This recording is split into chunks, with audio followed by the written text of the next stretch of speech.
Welcome back to America's Commercial Real Estate Show. I'm Michael Bull. Thank you for being with us. This segment's brought to you by BuyProxy. That's BIPROXI. Check it out. It's buyproxy.com. It's a listing service. It's free to list properties and free to check out properties. Well, today we are talking about retail and retail real estate. And one of the good views, I think, of the retail market is when you talk to an attorney who focuses on retail and retail real estate, you kind of get some insight from their multitude of clients and what they're seeing from their desk. Please welcome my next guest. It's Scott Grossfield, and he's a partner with the law firm Cox, Castle, and Nicholson, and he's joining us on the phone. Scott, thank you for being with us, sir.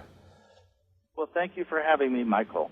Well, Scott, you guys handle a lot of retail real estate from development and landlords, tenants. You work with a lot of landlords, and I'm curious, especially on the West Coast where you do a lot of work. You're headquartered in Los Angeles, and you guys saw a lot of development out there. What are the trends now of what you're seeing? Well, right now we've gone from a period where there was a lot of development before the Great Recession to a point where, because mainly new housing has stopped, where the existing development is being replaced with infill situations where vacant space is having to be released due to a lot of large spaces going dark, large tenants such as Sears or Macy's closing their stores, and landlords having to be creative to fill them with new tenants, and a lot of landlords taking their shopping centers that might have been B or C shopping centers and wanting to value add them by making them prettier and nicer and improve them. Yeah, a lot of redevelopment going on. I'm curious, when you have landlords that you represent, Scott, and they have a big space, a retailer's given up, how many cases does that hurt them financially, and how many cases is it maybe a win that they can get a better tenant and a better tenant mix and more rent? Well, oftentimes when a landlord is faced with a situation where a big store like that has left, those tenants were paying a lower rent because that was just the deal that had to be made at the time, especially with a department store. So when they're given back that space, they're actually given a pretty big opportunity to make a better deal with potentially lots of different tenants, multiple tenants. So they divide up that store space.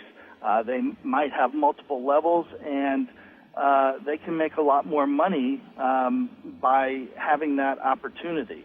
Yeah, retail is interesting. It's good real estate typically, and I think some of this is a windfall. And of course, there's some landlords that it's obviously bad news and it's hurting them. So when you look at the stress level that your clients have had over the last several years, what are the trends now? Are you still seeing tenant defaults at the same level you've seen for the last several years? Yeah, we're seeing defaults at a similar level. We're seeing tenants that want to protect themselves more against potential economic exposures. So whereas before the recession there were situations where tenants were negotiating for significant co-tenancy rights and they got them, but I think landlords learned their lesson from giving them, because with the recession, lots of landlords suffered greatly from the domino effect of co-tenancy failures, and it cost landlords greatly, because in a lot of situations when a co-tenancy failed maybe in their shopping center and it resulted in maybe one tenant having rights in closing, it resulted in multiple tenants having co-tenancy rights on top of those, because it resulted in a domino effect. Landlords are no longer agreeing to those, and what tenants are now insisting upon are gross deals, capped cam, fixed cam, and things like that. And landlords are trying to resist that to the best of their ability. And whether or not a landlord is able to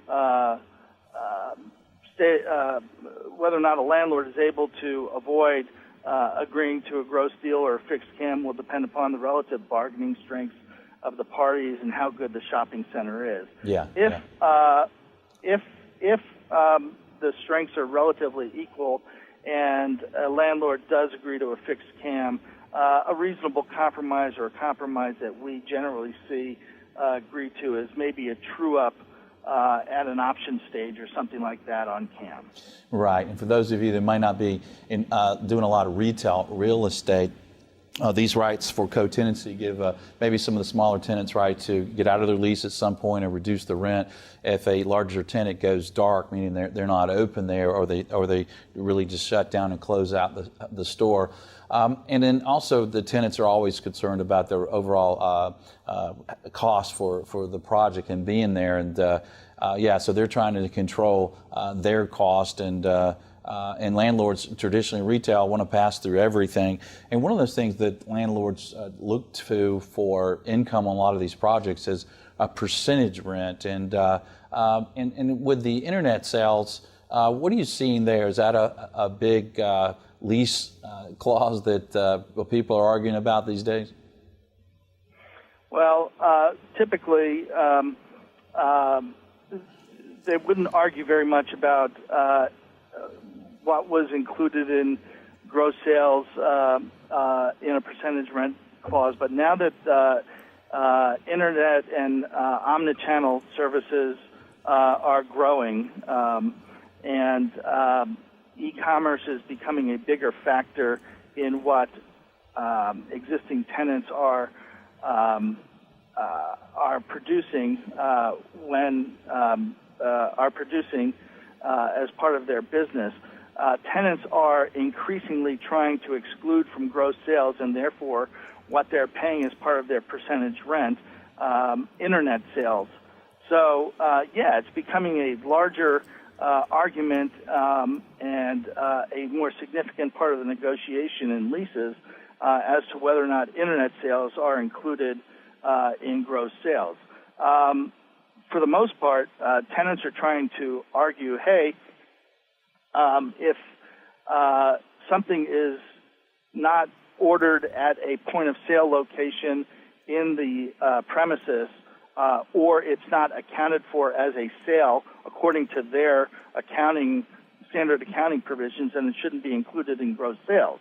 But landlords try and argue and stand firm that if a product is ordered at a point of sale system in the premises, if it's delivered from inventory from the premises, if it's otherwise fulfilled from the premises, or otherwise delivered through the premises, then it should be included in gross sales. And this is a really growing issue because e-commerce is only a growing issue. And 10 years from now, 20 years from now, premises might contain various terminals that, just include or are there for just the purpose of ordering things from the internet. And if you're not including internet sales as part of gross sales for percentage rent purposes, you might be, as a landlord, really missing out.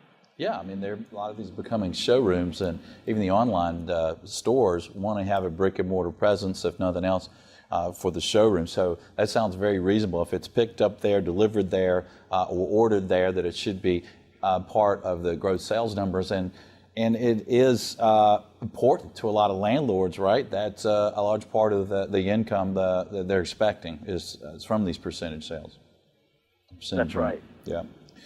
Well, Scott, what would you leave our audience with related to retail and legal matters today? Anything else that you're kind of seeing as a trend out there with your clients?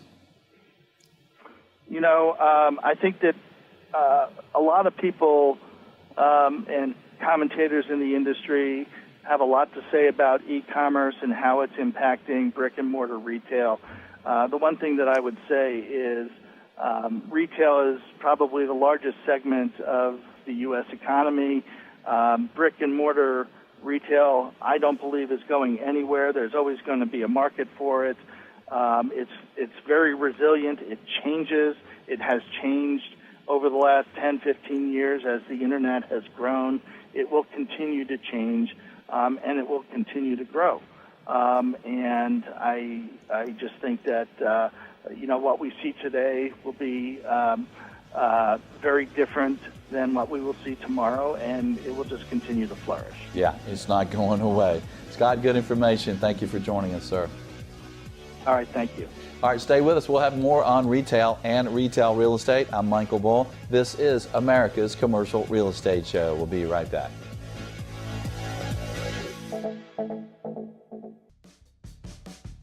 America's Commercial Real Estate Show is brought to you by Bull Realty. For customized asset and occupancy solutions, visit bullrealty.com. Commercial Agent Success Strategies. Incredible training for commercial agents. Visit commercialagentsuccess.com. BOMI International. For facilities and property management education, visit BOMI.org. Buyproxy.com. Your global commercial real estate listing service. Visit buyproxy.com. Red IQ. Turning multifamily data into actionable intelligence. Visit rediq.com.